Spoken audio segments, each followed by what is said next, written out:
Olá, tudo bem? Então, iniciando mais um Medcast, meu nome é Sebastião Maurício, essa é a Clara, nossa acadêmica de medicina, que vai ajudar a gente hoje aí nessa gravação. Oi, gente! Então, a entrevistada de hoje é quem? A professora mais animada da Faminas, a Letícia. Ela é pediatra neonatologista e hoje a gente, convidou ela e vamos fazer algumas perguntas para ela. Nossa primeira entrevistada mulher, ó! Olha só!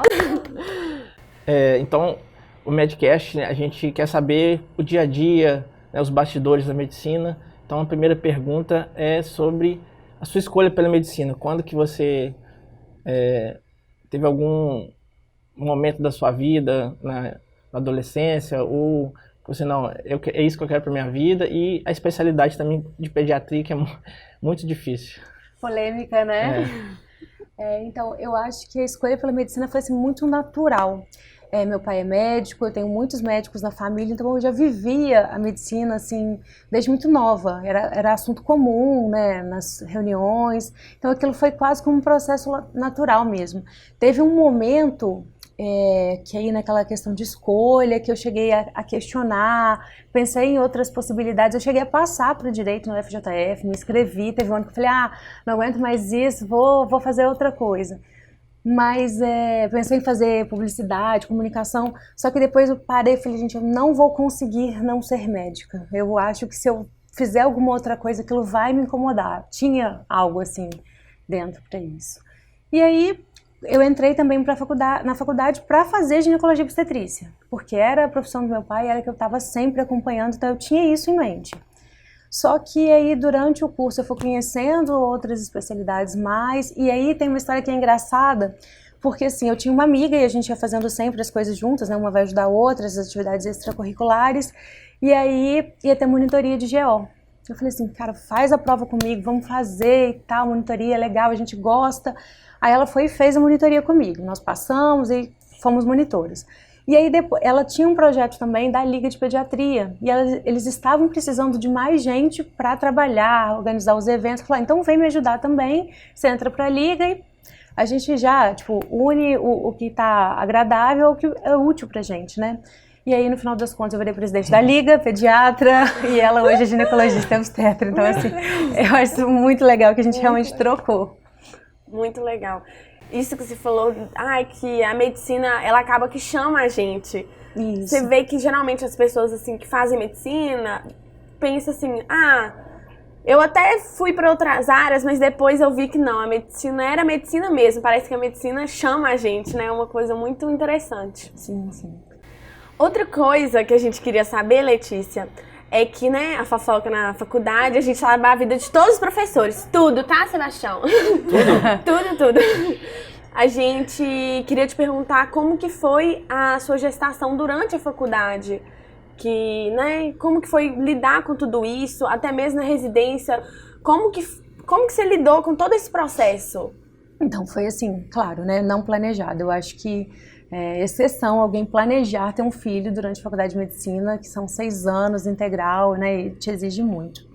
Eu engravidei no 2º período, né, e tive a minha filha no 3º, e aí dentre todas as possibilidades que eu estava pensando, né, trancar a faculdade um tempo, deixar com a minha mãe aqui em Muriaé, na época eu fazia em Volta Redonda, eu falei, não, eu vou dar um jeito, eu vou dar conta, eu não quero ficar longe da minha filha, e eu só parei realmente 15 dias antes e 15 dias depois que ela nasceu. Fiquei um mês só afastada. Eu coloquei na minha cabeça que eu ia conseguir. Uhum. Hoje eu olho pra trás e falo assim, gente, eu era muito doida. Eu não sei se eu daria conta de fazer isso de novo. Mas aí eu virei assim, a pessoa ultra focada também. Eu chegava na hora da aula, saía assim que acabava, não perdia a aula, porque meu tempo para estudar em casa era muito menor. Então assim, eu tava ali, eu tinha que absorver tudo o possível, sabe? E grande parte do tempo eu morava sozinha com a minha filha, então assim, dava conta de fazer tudo, né? Então, chegava em casa, ainda fazia as coisas dela e ela dormia e eu ia estudar. Eu tive muita sorte, porque ela sempre foi uma criança muito boazinha, nunca adoeceu, sabe? E aí eu focava também, uma coisa que eu tinha que fazer era amamentar. Então, assim, eu só amamentei, também dava uma exigida, assim, na questão de energia, mas também era muito mais prático no meu dia a dia, eu achei. E aí foi, quando eu vi tinha conseguido, né? Quando eu formei ela tinha 4 anos. E aí quando eu resolvi fazer a residência, eu estava morando no Rio e tudo aí que eu falei, não, agora eu vou ter que mudar algumas coisas, porque querendo ou não a faculdade tem um horário mais certinho e a residência não. E eu já entrei na residência, assim, eu entrei querendo neo. Eu nunca pensei em ser pediatra, fazer pediatria mesmo, eu queria neonatologia. Então eu já entrei na residência, assim, 4 anos, na época eram 4, então 4 anos. Então aí eu resolvi voltar da capital para o interior, né, porque o custo de vida é menor e a bolsa da residência é igual. Ter o apoio da minha mãe, então minha filha ficou aqui em Muriaé com a minha mãe esses 4 anos. E aí eu fiquei em Itaperuna. Era pertinho também, não tinha essa facilidade, sempre que dava eu vinha. Mas para mim foi mais prático do que pensar numa outra pessoa cuidando dela de fora. E ela lida bem com isso, assim, ela entende algumas coisas, ela já sabe. E hoje, né, ela é mais velha, tudo. Aí de vez em quando ela fala em fazer. Ela assistiu Grey's Anatomy várias vezes, eu acho que assim, até para entender aquilo ali. Eu falo, calma que não é muito por aí não. Mas deu certo, né? Deu certo. Eu tô, assim, meio abismado, porque, assim, ser mãe já é uma luta, né? E fazer medicina, ainda ser mãe, ainda conseguir ficar perto, assim, é de tirar o chapéu mesmo. Assim, o que eu falo é o seguinte, eu não recomendo, tá? Não é que eu recomende, mas se porventura acontecer, calma, respira, se organiza que dá certo. Também, né, tudo que a gente fizer com mais calma e organizado, tem jeito, né? Então, assim, às vezes tem alguém e tal, e eu me pergunto, ou falo, eu tô pensando em engravidar. Eu tive uma colega na faculdade que ela resolveu, né, engravidar mais pro finalzinho, mas porque ela já tava com 37 anos e ela não tinha nenhum filho, ela falou, eu tô com medo de esperar e não conseguir, que é um problema das mulheres na medicina, né? Vão adiando. Então, assim, mas às vezes alguém que não tem a mesma estrutura que ela tinha, engravida no começo, é mais nova, não tem esse apoio. Então, se resolver continuar a faculdade, tem que ter na cabeça que não vai ser simples, não vai ser a mesma coisa, vai ser muito mais difícil. Mas dá pra ir. Tirar o chapéu. E como é a rotina na UTI? Porque na medicina, a gente brinca que pediatria é uma outra medicina. E neonatologia ainda é uma outra. Quando eu tô no plantão e me chamam na UTI neonatal, a coronária já vai dando espasmos e chega lá aquelas criancinhas de meio quilo, eu fico para morrer. Como é que é lidar com isso o dia a dia, com os pais também, que deve ser muito difícil? Tem as suas dificuldades, principalmente as particularidades, né? Eu falo que o ponto que a gente tem de vantagem é que a gente está numa ascendente. A criança ela tem a tendência a melhorar. Exceto por algumas situações de malformações, algumas outras doenças mais graves, a tendência da criança, né, é se recuperar. Então a gente está lidando com algo extremamente delicado, né, mas que tem uma resposta muito boa. Então eu falo, só daí a gente já está na vantagem, né, no lucro. Então, assim, depois de um tempo, e eu não tive quase contato nenhum durante a faculdade com a neonatologia, eu não sei nem por que eu gostei e me interessei tanto. Mas depois de um tempo aquilo ali vira realmente a sua rotina e pra gente tá bom, e nossa, ganhou 10 gramas de um dia pro outro, caramba, e aumentou 20, isso aqui tá errado, será que pesaram a criança direito? Porque, né, tem esses detalhes ali, e é engraçado que você se adapta a fazer contas, e não, vou pedir uma transfusão, 20 ml ali de concentrado, é uma coisa muito diferente mesmo dentro da medicina. A gente tem essa questão também de lidar com os pais, né, porque eles estão numa situação super frágil ali, então a gente tem que ter paciência com eles, mas se eles entendem que a gente está trabalhando com o mesmo objetivo, e é o que eu sempre tento passar, a gente é um time, né, quem está na condição de jogar agora, né, ir para campo jogar é a gente, mas nós somos um time, a gente está trabalhando no mesmo sentido. Então eles tendem a entender que aquele estresse que eles estão passando não é algo que a gente possa, né, impedir tudo, mas que o que a gente está fazendo é para diminuir isso lá no final. É muito delicado, né? A gente convive com pais assim diariamente, aí quando começa a amamentar, aí a mãe vai mais vezes na UTI, né? Tem umas mães que acabam ficando ali muito tempo, já ficam conhecidas da rotina, umas que adicionam a gente no Instagram. A gente teve uma muito pequenininha, 300 e pouquinhos gramas, assim, e aí a menina tá ótima hoje, vai fazer 2 anos, aí direto a mãe manda mensagem, mostra foto como ela tá, isso também é muito legal, a relação que a gente cria. Isso, de ter essa relação com o paciente deve ser muito bom, né? É muito próximo, você acaba virando, tipo assim, um médico daquela bebê, por mais que sair, eu não vá te ver mais, mas eu acho que o carinho que a família vai ter com você, entendeu? Sim, sim. Às vezes a gente não tem ideia do impacto que a gente teve na vida daquela família, e às vezes eu recebo mensagens assim, fico assim, doutora, olha não sei o quê, eu te vi na rua outro dia, olha como ele tá bem, olha como ela tá bem, olha como tá grande, e a gente fala assim, nossa, é verdade, não tem condição de lembrar de todos os pacientes, aí na hora que vai falando, você fala, nossa, é aquele, teve essa complicação, fez um pneumotórax, não sei o quê, estubava e não ficava, então... Aí a gente vai lembrando e vê como tá dando certo o nosso trabalho, isso é muito gratificante também. E agora, a gente queria saber qual que foi, assim, o caso mais bizarro, o caso mais que você falou, não pode estar acontecendo isso. Que já aconteceu na sua carreira, na sua residência, ou então, quando acadêmica? Eu não sei, bizarro, diferente, eu não costumo lembrar de tantas coisas assim. Eu lembro de uma situação que acabou me ensinando muito, porque era uma criança que vinha, tinha sintomas inespecíficos, internava, a gente não achava nada, aí ela melhorava e ia para casa, e aí a gente já tava, aí depois ela voltava, e a gente já estava pensando em síndrome de Munchausen, né, que a mãe estivesse provocando alguma coisa, e a mãe insistindo, e aí a gente, não, então vamos investigar mais, e aí depois a gente descobriu uma doença genética, assim, muito rara mesmo. E assim, eu fico, gente, essa mãe, ainda bem que a gente acreditou no que ela estava falando, né? Ele ficou pensando outras coisas.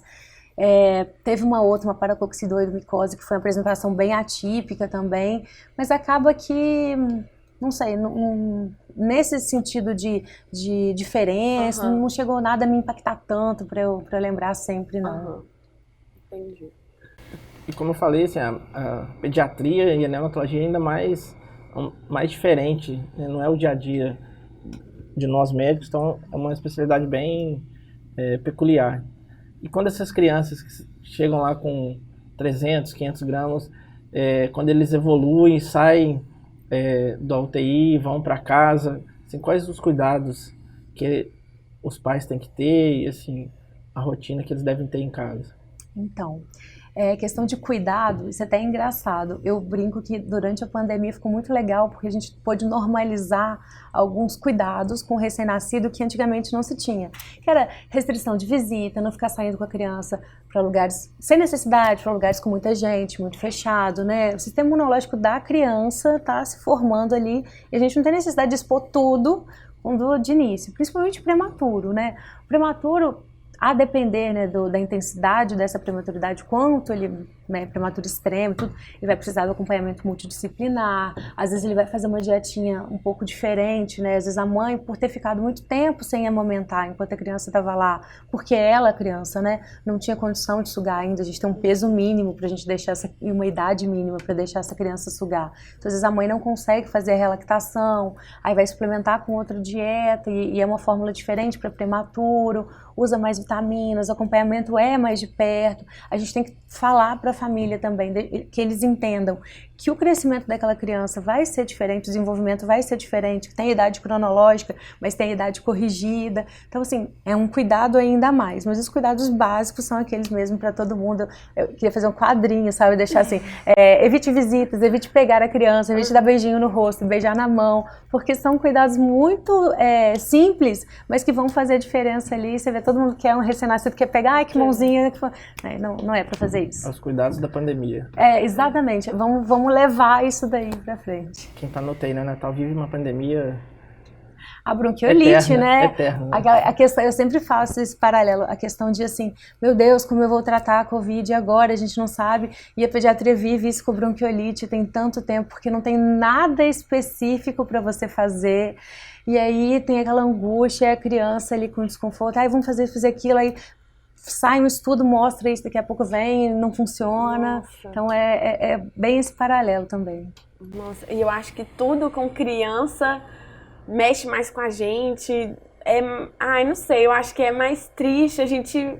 Porque uma criança, você já imagina assim, não, uma criança ela vai vir saudável, né? Então deve ser um impacto muito grande. Então o pai poder levar pra casa, sair da UTI, deve ser uma felicidade muito grande, né? É uma felicidade pra todo mundo. Nossa, deve ser muito bom, muito bom. Agora sobre o parto. O que você acha essa visão que a gente sempre vê? Cesariana versus normal. Para criança, qual que é o impacto disso na sua área que você vê começar, assim? isso aí é algo que eu levo e eu tento até passar para os alunos. Não existe parto normal, existe parto vaginal, existe cesárea. A gente tem indicações para cada um. Um parto normal, que a mãe não foi preparada, que não está sendo bem assistido, pode ser um parto vaginal, né? Tudo menos normal. Então, assim, extremamente traumático, com muito sofrimento, muita dor, sem ela entender o que está acontecendo ali. Então, assim, e tem cesáreas que são maravilhosas, que a mulher vai ter um mínimo de dor, vai se recuperar muito rápido. Por mais que existam indicações médicas e a gente deva mesmo estimular que seja feito parto vaginal com mais frequência, até pela recuperação daquela mulher, imagina, ela está com um bebezinho dentro de casa, tendo que fazer várias coisas, que seja amamentar, e aí só de ficar sentada ela sente dor, né, pode ter cefaleia pós-racto. Então eu acho que o parto vaginal tem algumas vantagens que a gente precisa reforçar, mas a escolha daquela mulher tem que ser valorizada também. Uma mulher não vai deixar de ser mais mãe ou menos mãe, porque ela teve um parto específico, ou porque ela amamentou tanto tempo, teve mais facilidade, teve mais dificuldade, ou porque, não sei, ela preparou o enxoval personalizado e ela não preparou. Então, acho que a maternidade tem muito glamourzinho, muita coisinha, só que as pessoas às vezes perdem o foco do principal. Isso que você falou tudo é muito necessário, porque você é um exemplo para muitas. Eu engravidei muito nova, eu engravidei na adolescência, então eu ouvi, tipo, você hoje, uma médica maravilhosa, formada, sabe? Já exercendo essa profissão linda, falando, eu consegui, não foi fácil, só que eu consegui e, tipo assim, um exemplo, sabe? Não só pra mim, porque lá na família às vezes tem um tanto, né, de gente que tá fazendo a faculdade, é mãe, mas até para meninas que engravidam novas, porque é uma coisa comum. Apesar de a gente ser um tabu, a gravidez na adolescência, querendo ou não, ocorre, né? Tanto que ocorreu comigo. Então, muitas vezes, quando a gente engravida, foi o que eu pensei. Acabou. A minha vida acabou. Eu não vou mais estudar, eu não vou mais fazer nada. Só que, graças a Deus, igual você falou, quando a gente tem apoio e é acolhida, tudo dá certo, né? Eu acho que a gente não pode tratar isso como uma sentença. Vai ficar tudo mais difícil, não tem jeito. Mas uma coisa que... Aí a minha mãe falava muito comigo, que eu levo assim pra tudo, não é a quantidade, é a qualidade. Então a qualidade do meu estudo, porque eu não ia conseguir ter quantidade, né? Então eu tinha que ter, assim, foco mesmo. E a qualidade do tempo com a minha filha. Eu não ia poder ficar tanto tempo com ela, igual outras mães que não estavam na faculdade poderiam. Então, o tempo que eu tivesse com ela, tinha que ser para ela. Né? Porque às vezes você vê também a mãe, fica o dia inteiro com a criança está o dia inteiro no celular. Então, assim, o tempo de qualidade com a pessoa que está ali, com seu filho, vai ser muito mais importante do que a quantidade de tempo. E fora que a gente tem que ver, e eu sempre via isso, eu estudar e me formar e ter uma especialidade é um cuidado com a minha filha. Verdade. Porque eu estou garantindo um futuro melhor para mim. Eu estou garantindo que a longo prazo eu vou conseguir cuidar dela melhor. Porque a gente tem esse peso também. Nossa, eu estou deixando de ficar com a minha filha para fazer coisa tal. Só que se a gente entende que aquilo ali é um caminho para proporcionar coisas melhores para os nossos filhos, fica mais fácil, né? Tira aquela culpa. E a gente tem muita culpa. Muita. Então hoje temos aqui duas heroínas, né? Tirar o chapéu para as duas. É isso, eu acho que agora vai me deixar acompanhar a cirurgia, né? A Letícia vai deixar eu acompanhar os bebês na UTI. Vamos combinar. Você falou que a amamentação é muito importante e no ambiente de UTI, né, Natal? Como funciona? Você falou que tem um peso mínimo, uma idade mínima, até mesmo pelo desenvolvimento neurológico, a criança não vai ter a capacidade. Como é que funciona aquelas mães cangurus? Como Isso. Como é que funciona? Então, assim, aí vamos até separar, né? O simples fato de mamar e mamar o leite materno. A gente faz na UTI um processo chamado colostroterapia. Então, às vezes a criança não tem condição de receber dietas, né, grandes volumes ainda, a mãe também está com um pouquinho leite, a gente pega aquele pouquinho de colostro da mãe, às vezes 1 ou 2 gotinhas, que já tem a função de estimular o trato gastrointestinal, fazer uma colonização adequada, então assim, já começa por aí. E aí, depois de um tempo, a criança começa a receber a dieta por sonda orogástrica mesmo. Se ela tiver a dieta da mãe, né, se a mãe estiver conseguindo fazer a extração daquele leite, tudo, ótimo. Senão, a gente vai ou intercalando ou usando fórmula artificial mesmo. Mas, quando a criança vai, e a mãe canguru, assim, é trazer de forma bem precoce o contato, né, da mãe com a criança, não necessariamente para amamentar, né? A gente fala que antes de 34 semanas é muito pouco provável que a criança consiga fazer uma sucção adequada, tá? A sucção nutritiva, que a gente fala coordenada, então tem mais risco de engasgar e tudo. Antes de determinado peso, o esforço que ela faz para sugar não compensa a caloria que ela vai receber, e a gente vai fazendo intercalando isso, tem sempre avaliação da fono junto também, porque às vezes a criança tem mais do que esse peso, mais do que essa idade, mas por algum motivo ela também não consegue. Mas tanto quanto a gente percebe que existem esses critérios para ela conseguir ser amamentada, aí ela começa a sugar, e de preferência no peito da mãe. A gente não consegue fazer em todos os horários, porque normalmente isso acontece, a mãe já teve alta, então ela não está dentro do ambiente hospitalar, mas ela passa grande parte do dia lá e vai fazendo a amamentação nos horários ali intercalados. Às vezes a gente coloca um pouquinho, nem é pela nutrição que o leite materno vai dar, mas para fortalecer esse vínculo, para estimular aquela mama a produzir, voltar a produzir leite, aí mama um pouquinho na mãe, depois a mãe mesmo complementa ali com a fórmula artificial, mas é importante esse contato, né, para viver como um todo. A gente pensa realmente, na nutrição e tudo, mas tem muito mais que isso. A questão da colonização bacteriana que a gente consegue fazer adequada, né, no contato pele a pele, com o uso do colostro, isso daí garante saúde para a criança, assim, a perder de vista. E como lidar com esses pais no ambiente da UTI, os pais que estão num momento ali, né, estão esperando uma vida, estão criando expectativa durante meses, e tem os pais, ter a presença dos pais às vezes na UTI, angústia, medo, e às vezes até mesmo aqueles que se revoltam e às vezes ameaçam, né? Isso na medicina hoje em dia cada dia mais comum. Como é que é lidar com isso, com os pais dentro da UTI? Com os pais, a gente tem assim, eu trabalho também com medicina intensiva pediátrica, a gente pensa a mesma coisa, não é, né? Então assim, o pai do RN é diferente do pai do paciente pediátrico, né? Porque o impacto do pai, daquele RN que está ali, ou ele vai acontecer durante a gestação, ou momentos antes, quando o obstetra fala, olha, vou ter que interromper essa gestação antes, ou até no momento do parto, né? A criança nasce, tem essa questão da expectativa de ter assim, vou levar meu filho para casa, vou pegar meu filho e ele vai para uma incubadora dentro da UTI, né?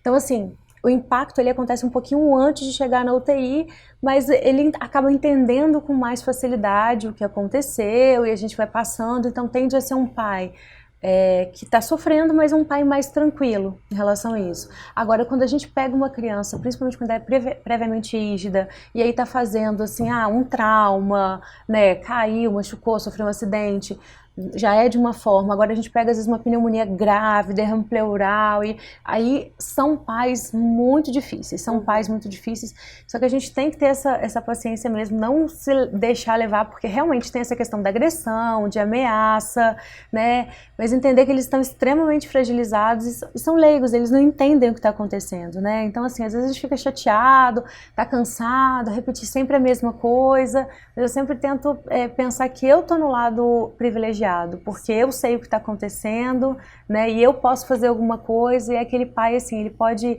rezar, ele pode ficar calmo, ele pode acompanhar o filho, e isso para um pai é muito limitante, né, você, assim, o que eu posso fazer pelo meu filho a mais, para ele melhorar? A gente escuta, às vezes, eu queria trocar de lugar com ele, e não existe isso, então, entender aquela situação, aí eu conselho, não bato de frente, às vezes a gente escuta bobagem, tem que deixar passar, porque aquilo ali não, né, acaba que não é o ideal, mas a gente tem que entender que o contexto que o pai está inserido ali não é o melhor para quem é pai, para quem é mãe.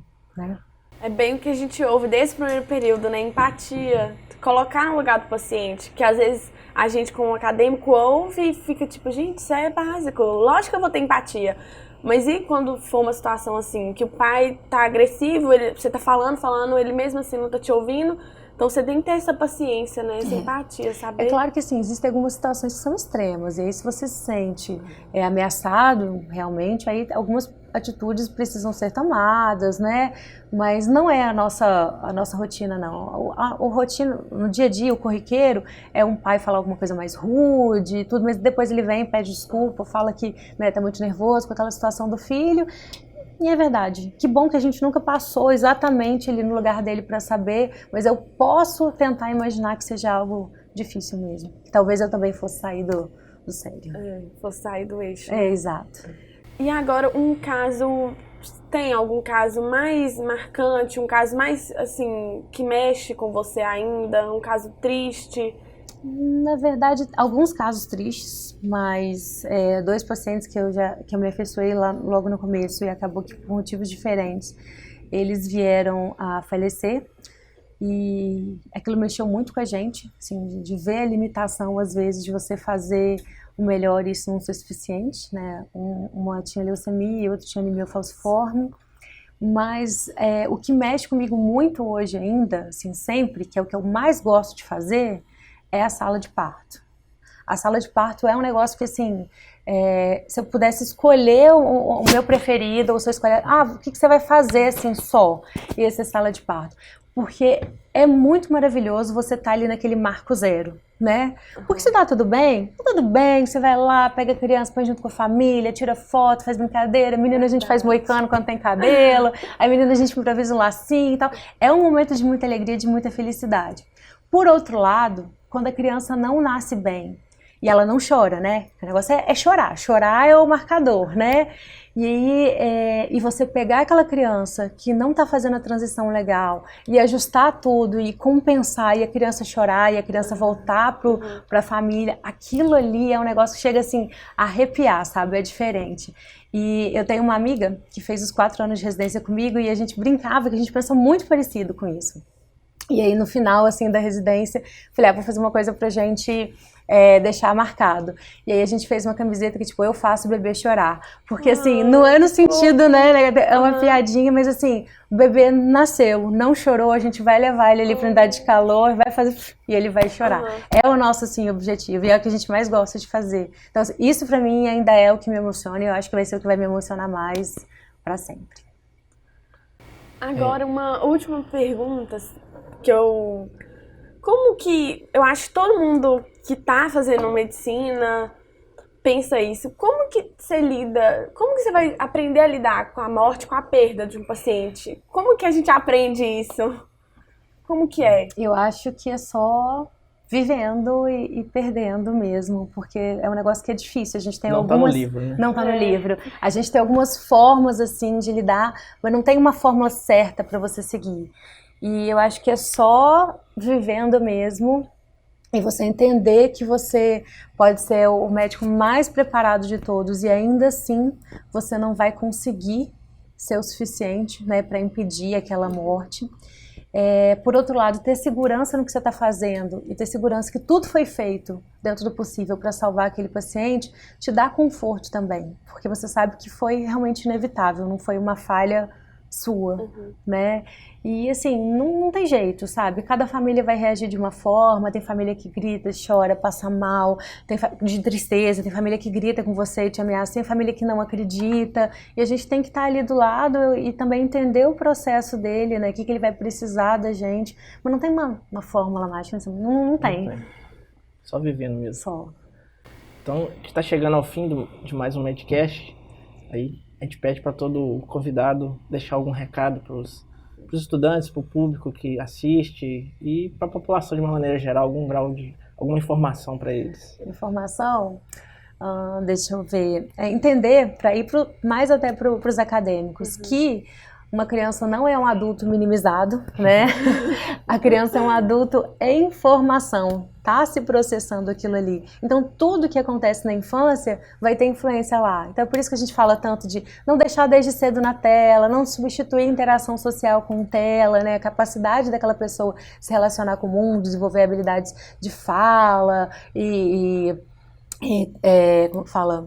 Até o contexto de tato e de ter essa coordenação motora também vai ser afetado. Por isso a gente fala tanto sobre alimentação adequada, suplementação de vitaminas, né? Que isso vai refletir lá na frente naquele adulto que está se formando. E assim, não precisam ter medo da pediatria, tá? Não precisam ter medo das crianças. Eu tenho. Vai dar certo. Então, chegando ao fim, tirar o chapéu para essas duas heroínas aqui, uma história de vida assim, sensacional mesmo, tá? Agradecer a presença das duas hoje. Obrigada. Obrigada, Letícia, pela disponibilidade, pela interação, pela história de vida hoje. Foi muito bom ter você aqui e nosso professor sempre presente, Dr. Sebastião. Obrigada, gente.